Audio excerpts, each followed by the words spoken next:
This is the Dodgers Postcast, your instant game reaction for the Los Angeles Dodgers, part of the Locked On Podcast Network. Your team every day. All right, let's do this. Hello and welcome to the Locked On Dodgers Postcast from beautiful Cork, Ireland. Woo! Can't believe we got it in. It's just before 12 a.m. here in Cork. I am Pete Fox, covering sports in LA, dating back to 2007 for ESPN LA and NBC Sports Radio. Today's episode of the Locked On Dodgers Postcast is brought to you by Monarch Money. Take control of your finances with Monarch Money. Use the code LOCKEDONMLB at monarchmoney.com for 50% off your first year. Well, that didn't go at all like we had hoped.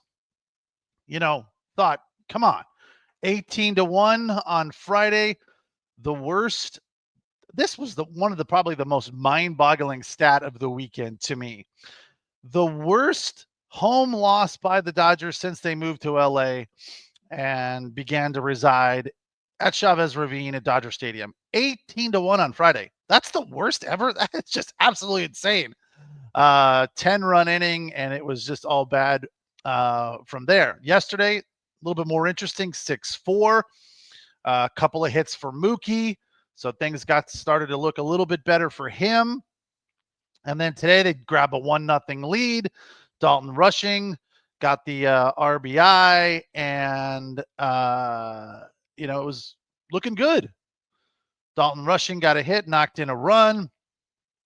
EMMETT SHEEHAN was doing his job, taking care of business. He allowed 1 run on 5 hits over 5 innings, struck out 4, only 1 walk, 80 pitches, but had to pull him, right? 80 pitches, that's too many. So he comes out, and then Klein comes in and kind of wets the bed, leaves the barn door open, loads the bases, and then walks in the game go-ahead run at that point, which of course would be time to reveal where the game was won or lost. It's the turning point. Yeah, Short walking in the go-ahead run with the bases loaded, 2-1, was without a doubt the turning point of this game. From there, the Dodgers just couldn't get anything going. They went 0 for 13 from the 3rd inning till the 8th inning, when who else but Dalton Rushing broke that over slump and got on base. This is the Locked On Player of the Game. I guess we got to give it to Rushing, 2 for 3, honorable mention to Mookie Betts and EMMETT SHEEHAN, who both had good games. Betts was 2 for 4, back-to-back 2-hit games. Freddie had a hit, but Dalton Rushing, clutch hits when they needed him, led off the 8th inning with the hit. Excuse me, to potentially get a rally going there for the Dodgers, but they couldn't make anything out of that. 2 on, 2 out. Rushing followed by a Mookie single, and Freddie almost made something happen there. A big hard hit line drive to center field where Trumel made a diving catch of that one, but it was hard hit. And I know you guys don't like it when I say, well, it was hard hit. That's not worth anything. You don't get anything for that. True, you don't. But look, the Dodgers didn't have Teo today, out with a bruised foot after fouling a ball off the top of his foot. And then Tommy Edman, a foot issue as well. The pinky toe. These are the things you don't want to tell your friends who think baseball players are wimps. He missed a game because his pinky toe was hurting. Yeah, tell that to a buddy of yours who loves football. Yeah, Tommy Edman for the Dodgers didn't play today because his pinky toe was hurting. But once again, they couldn't get Christian Walker out when it mattered. They did get him out early. Coming into this game, he had 8 home runs against the Dodgers in 7 games. But then again, he's just been blasting them. Added to that total today, now in 8 games against the Dodgers at Dodger Stadium, Christian Walker has a batting average over 500 and 9 home runs. I think the number was like 13 RBI. Man, that guy is absolutely on fire against the Dodgers. And, even after getting him out the first couple of times. He was only 1 for 5. It wasn't like he crushed him today, but did hit a home run and gave the Astros a little bit of insurance and cushion there, which was followed by a Diaz home run in the 8th, both of which came off Tanner Scott. And I don't know. I mean, are we going to be too upset with Tanner Scott? Maybe. I mean, his consistency has been there for quite a while. He's been good for over a month. So I guess everyone's going to have a bad day at times. And today it was him. So, and then Altuve added on in the 9th with a home run. And I know how all Dodger fans love him. They were still chanting, cheater, cheater, cheater, all the way to the very end of this series after the Dodgers were swept by the Astros 5-1. Here's the positive takeaway for me. Mookie got going a little bit in this series. Shohei's been kind of a disaster, so that's not positive. We'll get to that in a little bit. But good news, Freddie had a good series of sorts, had some hits yesterday, I believe. I wasn't watching all that closely, just kind of on my phone.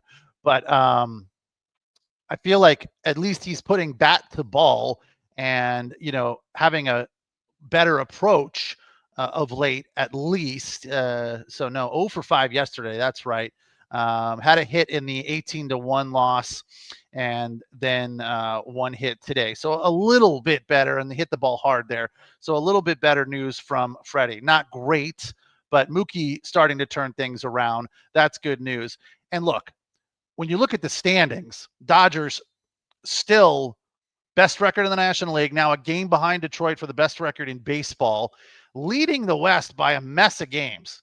7, I believe. It was 8 yesterday. I think with the loss today, they may have dropped a game back, but they have created some nice cushion in the West in front of the Giants and the Padres. Yeah, 7.5 in front of both the Giants and the Padres, which is a good place to be. And these kinds of things, these series where you just get smacked in the mouth like that, kind of tend to wake you up, especially heading out on the road. As we all know, heading out on the road after getting swept is the perfect situation for a sweep, because everyone kind of gels and comes together and they rally and they motivate and they get back on the right side of things. And, they kind of shake off that ugliness of a sweep against the cheating Astros. So this is, look, it's never good to get swept, especially against the Astros. But I think, these kind of things keep you awake. They kind of motivate you and get you back on track. Now things don't get any easier as they head off to Milwaukee to face the Brew Crew, who are also red hot right now, and then on to face the Giants right before the All-Star break. So going into this roadie, they don't want to go into the All-Star break in a funk. So they're going to do everything in their power to stave off this little skid that they went through against Houston, and to get back on track and start winning some games again. But the fact is that this series was ugly in many, many ways. Again, outscored the run differential 29-6. This is the 3rd largest run differential in a series since the Dodgers moved to LA. So those kinds of things you just aren't used to seeing from the Dodgers. Although this year, I think I feel like we've seen them a little bit more, where they get spanked once or twice and then they come back and win, and rally. But this one just did not turn out that way. The offense was absolutely stagnant and asleep, and Shohei just looked disinterested. 3 for his last 30. I mean, just awful.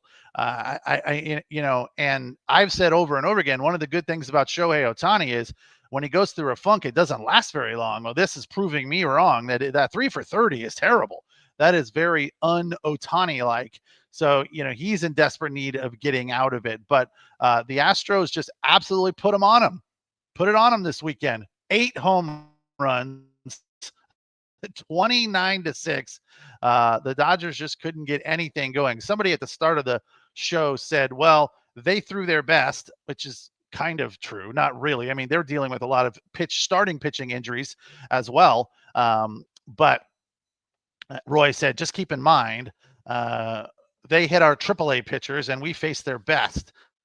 Not necessarily. I mean, they the Dodgers didn't have their aces going, but Emmett Sheehan was good. You can't put it on him for them losing this game.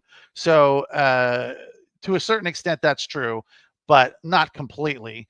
And the Dodgers are still dealing with guys being banged up. The good news, starting pitchers are starting to get healthy. We'll talk about that after the break. It's the Locked On Dodgers postcast on the Locked On Dodgers YouTube channel, the place to hang out when every game is done. And don't forget to check out the Locked On Daily Dodgers podcast, back at it with Travis Rogers, starting tomorrow. Today's episode of the Locked On Dodgers postcast is brought to you by Monarch Money. Monarch Money. I guess I don't have the Monarch Money thing. I thought I did. That's weird.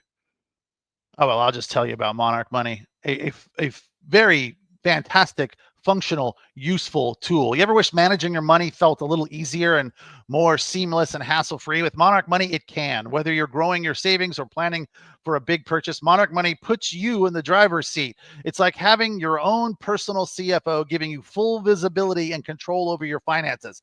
Monarch Money is more than just a budgeting app. It's a complete financial command center. Makes you feel kind of important. You could put you can have multiple screens, and you got, your work stuff on one, your Monarch Money on the other one. You can act like you're some sort of, high-powered stock trader when you're just managing your daily, monthly finances. You can track all of your accounts with Monarch Money, investments and spending, and it all is in one place, which is you can see what's coming in. If you got a rental property, you can see what's coming in there, what's going out for the expenses, what's coming in from your investments, et cetera, et cetera.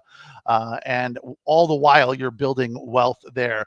One of the things that a tool like Monarch Money has been helpful and beneficial to me is kind of focusing on specific areas that you are spending money on, and it breaks it down like, how much money do I spend on dinner? How much money do I spend on food at the store? How much money do I spend on gas, et cetera? I remember the first time I was using something like that, and it broke it down like on a pie chart. And I was like, I spent that much money in gas? Holy cow. And now I have an electric car and I don't have to worry about it. So that's where a tool like Monarch Money is very useful and helpful. Take control of your finances with Monarch Money. Use the code LOCKEDONMLB at monarchmoney.com for 50% off your first year. That's monarchmoney.com, code LOCKEDONMLB for half off your first year.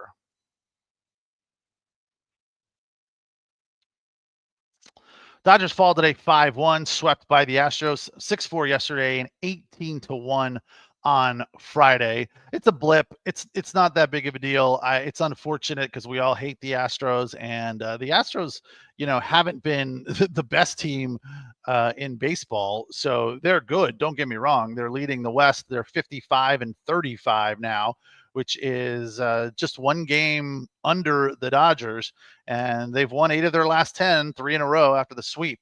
So they're definitely hot. Like that's without a doubt the truth. But they're not a team that hits a lot of home runs, and they came into Dodger Stadium and hit 8 home runs. So they just really came to play, and they were ready to go, and felt like they had something to prove, in spite of the fact that the members of this team that were on that cheating 2017 team were just 2 players. Of course, then the top of that list, the most notable name on that list is Jose Altuve, which is why he got a ration of crap from Dodger fans throughout the weekend. But this is a completely different team, and they'll always be the cheating Astros to us without a doubt. But this team is, not great, but very, very good, and will more than likely run away with the American League West, as they generally always do. Manuel is mad. Pete, the Dodgers suck, and they aren't going to make it to the playoff.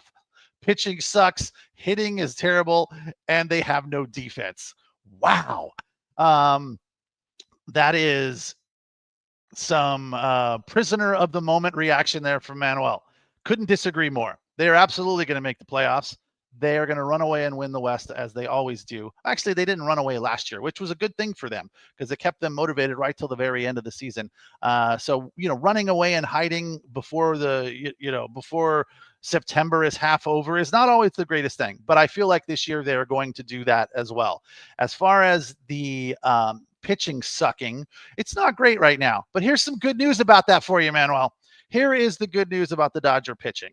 Tyler Glasnow will probably make his return on this road trip. They said likely against the Brewers in Milwaukee. So that is a positive step in the right direction as far as getting healthy. And then Blake Snell is heading to Oklahoma City to begin his rehab assignment. So two very huge pieces in the Dodger pitching rotation on the Dodger pitching staff that are going to be returning sooner before later. Snell probably not till right after the All-Star break, and Glasnow hopefully, as they said, on this road trip. So to say the Dodger pitching staff sucks is a bit of a stretch. Yes, Ohtani is struggling right now. So to say it's terrible is also a bit of a stretch. Let's not forget, Manuel, the Dodgers lead the majors in home runs. They lead the majors and come from behind wins. So their offense, as you are aware, I know you're just upset right now, prisoner of the moment, as I said, but as we all know, the Dodgers have 3 MVPs at the top of their lineup and are capable of turning it on at any given time in a moment's notice. And it will happen again real soon. I believe that this series against the Brewers is going to be a good one for them because, as I said, when you get swept and you head out on the road, it is a unifying moment for a team. And not that this team needs to be unified. And even if they were swept by the Brewers and then went into San Francisco and had a bad series, I still think the Dodgers are going to be fine because they are just loaded top to bottom with talent. And, the pitching is getting healthy. Teo is not hurt. He's banged up, and neither is Tommy Edman. He's got a pinky toe problem. So it's just small things going on with them right now. A getaway day is never the best position to be in when you're trying to stave off a sweep. And I believe he also said the defense sucked. I don't know if you watched this game or not, Manuel, but did you see the plays that Freddie Freeman and HEYSEONG Kim made in this game? HEYSEONG ranging to his right multiple times to make fantastic plays and throw across his body over to first base. Freddie had to dig one of them out. And then Miggy made a fantastic play ranging to his right to stab one and throw across the diamond, which was a highlight gem. And then Mookie made a fantastic play right before the Miggy Rojas play at third base. Freddie Freeman was over at first base, digging him out left, right, and center. So I'm not sure where you got the fact that the Dodgers defense sucks, but that's the one I would probably disagree with you most on. But yeah, the bottom line here on this series is it sucked. And we're all pissed and not what we were looking for, especially for me as I'm on vacation here in Ireland. And, it just worked out timing wise that the early games I'm able to do because we're 8 hours difference. So any game that started, 4, 5, 6, 7, anything like that was just going to be too late. I'd have to stay up till 3 or 4 in the morning. So this 1 o'clock game started at 9 o'clock here for me. And it's interesting because it doesn't get dark here till like 10:30. So it felt like it was, fine. Not really all that bizarre. And then it was a perfect opportunity to wrap up the series. I really had hoped that it would be a better outcome to wrap up the series, but it didn't work out. So that's the way it goes. You win some, you lose some. That's baseball. But we are moving on to the Milwaukee Brewers to face the Brew Crew in the Beer City. And I will be here in 3 days' time on the 9th to wrap up that series because that finale is also an early start. It starts in LA at 11, which will be like 7 or 8 o'clock here in Ireland. So appreciate you guys watching. It feels good to be back, even for just one night. And I'll catch you on the 9th. But thanks for watching. Thanks for listening. Appreciate the comments as usual. Don't be too upset. Just turn the page. That's what the Dodgers are doing. That's what we should do. It's the Locked On Dodgers postcast on the Locked On Dodgers YouTube channel. Again, thanks for watching. Thanks for listening and appreciate your comments. Don't forget to check out the Locked On Daily Dodgers podcast Monday through Friday with Travis Rogers, the new host of the Locked On Dodgers podcast. Take care. You guys have a good night. We'll talk on the 9th. See ya.